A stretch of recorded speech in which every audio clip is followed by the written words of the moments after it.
Hello, students. This is part 1 of Standard 6, Chapter 1.4 The King's Choice. So, come along, let's enjoy the story. This video was made just for you. Do remember to like, share, and subscribe. Let's begin with the lesson The King's Choice. There was once a lion who was king of the forest. He was big and strong and very fierce. Fierce means to show aggressive behavior, that is, very, very angry behavior. So, here we have a lion who was a king of the forest, and he was big and he was strong and very fierce. So, he had all the qualities of being a king. All the other animals in the forest called him king. So everyone called him king, and they accepted him as the king because he was big and strong and very fierce. And as a mark of respect or fear, they brought him gifts from every corner of the forest. So from wherever they could get, they would get gifts for him. But the more the lion had, the more he wanted. So here we find that the lion was a greedy lion. He wanted more and more and more. So the more they brought gifts for him, more he wanted. He said, I want more. This is not enough. Get me some more. A king must have a coat, he said to himself one day. So one day he said that I am a king, so I must have a court. Court means all the ministers. So people working under me. So I must have a court where there will be people working under me.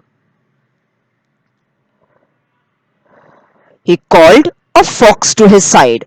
So one day he said, I want to have a coat, and so he called the fox. He said, Fox, come here. You are known to be wise and clever creature, fox, said the lion. I want you to be my advisor. So he said, called the fox and he said, you are wise, you are clever. Okay. And so therefore I want you to be my advisor. Who is an advisor? Advisor is a person who will advise the king as to what to do, what not to do, what is right, what is wrong, how to do it. So all that the advisor does. So the king chose the fox as the advisor. Why? Because he was wise and clever. Thank you, your majesty, said the fox, bowing low. So the fox thanked the king and he called him your majesty. That is, you as a respect, you somebody who is greater than you call them your majesty. And he bowed low. So again, bowing low is showing respect. So the fox was showing respect. The lion next called a leopard to his side. You are known to be watchful and swift of foot. Leopard, I want you to be my bodyguard. So he called the leopard and he said, you are very watchful. That is, you are very, very alert. You are very sharp and swift of foot. Swift means to be able to, somebody who is agile, who is quick. So he said, you are swift of foot. That means you can run very fast. You are quick at running. So therefore, I want you to be my bodyguard. Who is a bodyguard? Bodyguard is a person who protects another person. So guards the body. So in other words, he said, you are very, very swift, you are very, very fast, you are also very alert and you are very watchful. So I want you to take care of me and become my bodyguard. Thank you, your majesty, said the leopard, bowing low. So the leopard also thanked the king and he respected him by addressing him as your majesty, and he too bowed low. The lion then called a vulture to his side. You are a bird, vulture, and can fly high. You are to be my messenger. So he called the vulture and he said, now you are a bird and you can fly very, very high. So you're going to be my messenger. Who is a messenger? A person who brings messages from far and wide. So since the vulture could fly, he could get the information from here, there, what is happening around the forest, who is doing what. So all those information he could bring to the king and give it to the king, that is the lion. Thank you, your majesty, said the vulture, bowing low. So he too accepted the job that was given to him, and he said, "Yes, thank you, Your Majesty." So he also addressed him as Majesty, he also respected him, and he too bowed low. The fox, the vulture, and the leopard took an oath of loyalty to the king. Now, what is an oath? Oath means promise, and loyalty means to be faithful. So, the fox, the vulture, and the leopard were given assignments, that is, they were made ministers in the king's court. The fox was made the advisor, the vulture was made the messenger, and the leopard was made the bodyguard. They took an oath of loyalty, that is, they made a promise to the king that they will be loyal, that is, they will be faithful, they will not do anything that will be against the king or harmful to the king. So they will not run away, they will not do anything against the king. So they will be loyal to him, they will be faithful to him.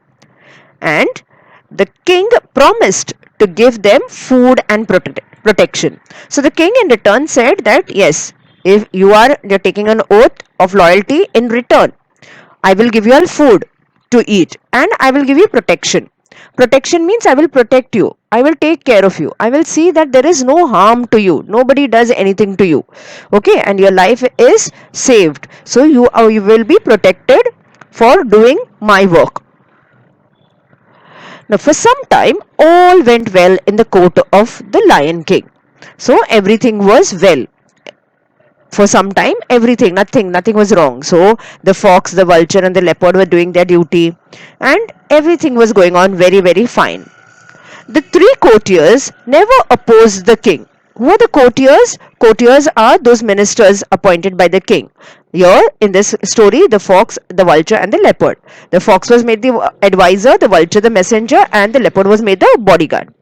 So they were called the three courtiers. Never opposed.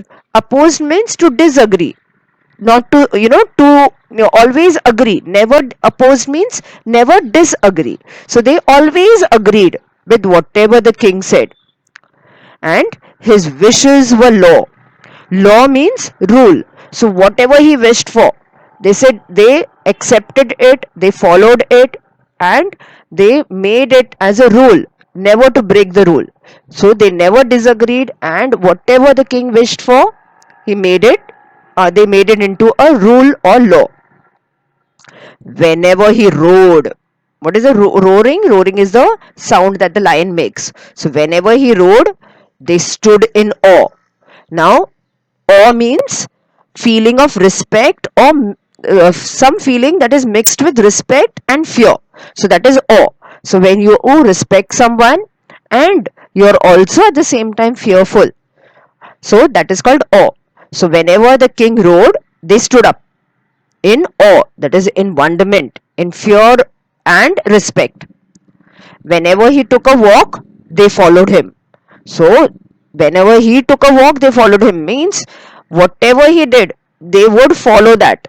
Okay, so they showed respect also, and they were scared of him also.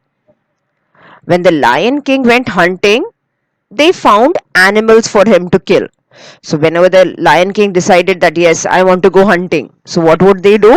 They would try to find some animal for him to kill, okay, and then eat. So because a lion is a carnivorous animal, so he needs other animals to eat. So they would find animals, so that lion, they will tell lion that this animal is here, you can go and hunt.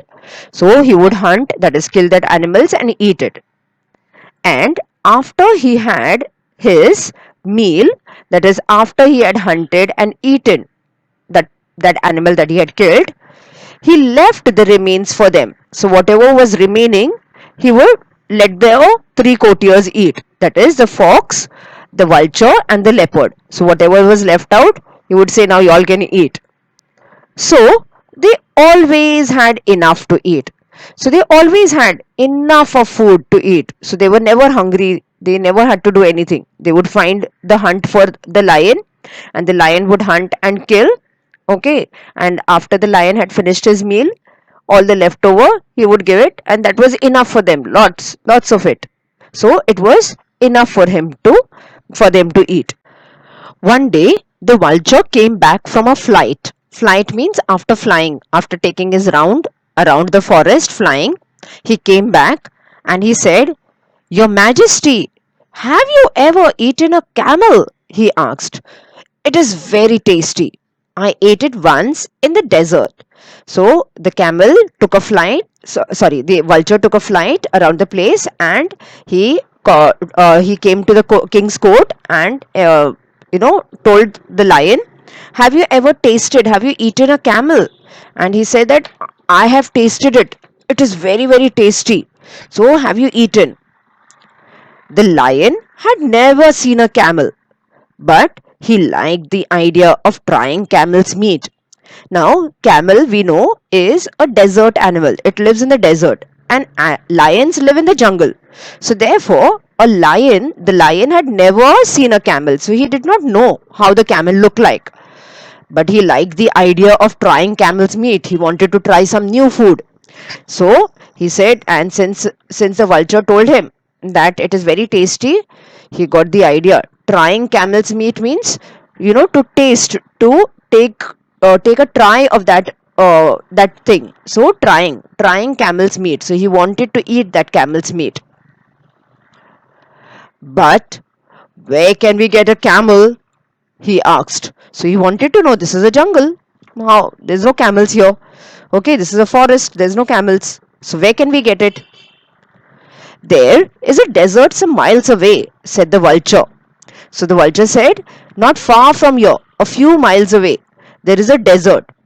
And I was flying over it when I saw a lone camel not far away. It looked big and fat."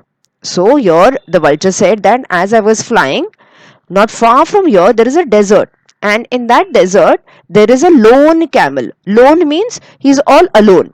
So the camel is all alone, and the desert is not very far away. It's very close by. And this camel is big and fat. That means we can have good food for us to eat. So that was his intention of telling that it looked big and fat. The lion looked at his other advisors. So, who were his other advisors? The fox and the leopard. So, the fox was the advisor and the leopard was his bodyguard. But they were his loyal ministers, they were the courtiers. So, he looked at them.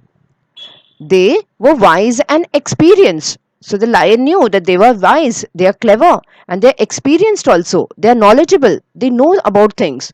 So he wanted their opinion. Opinion means what they felt about what the vulture was saying.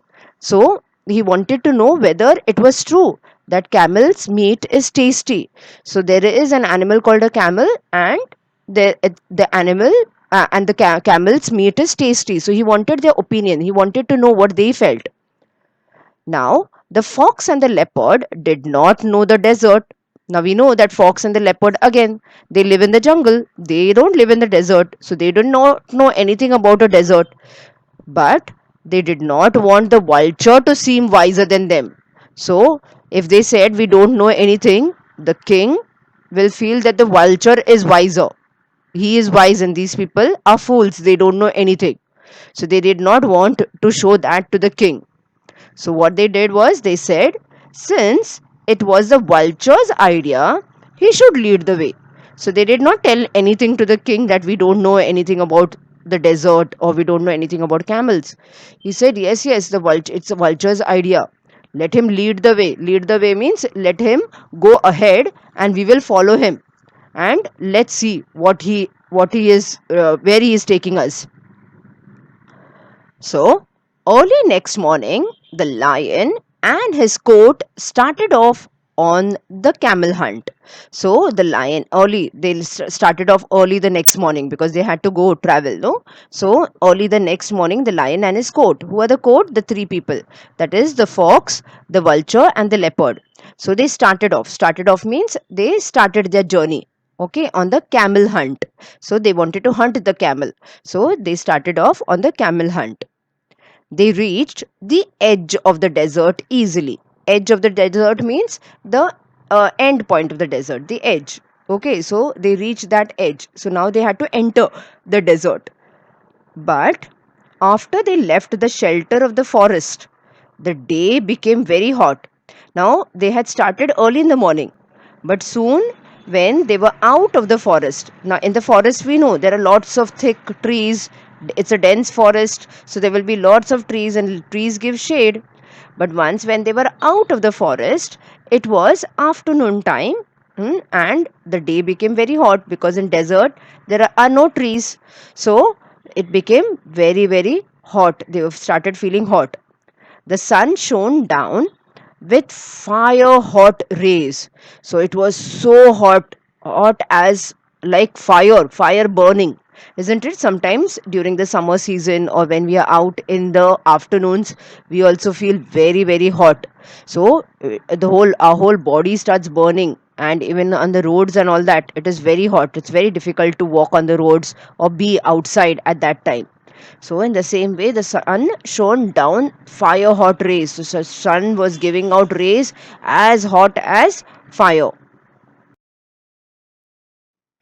Do solve the questions given in the textbook. And to check your answers, please visit www.jkacademypro.com.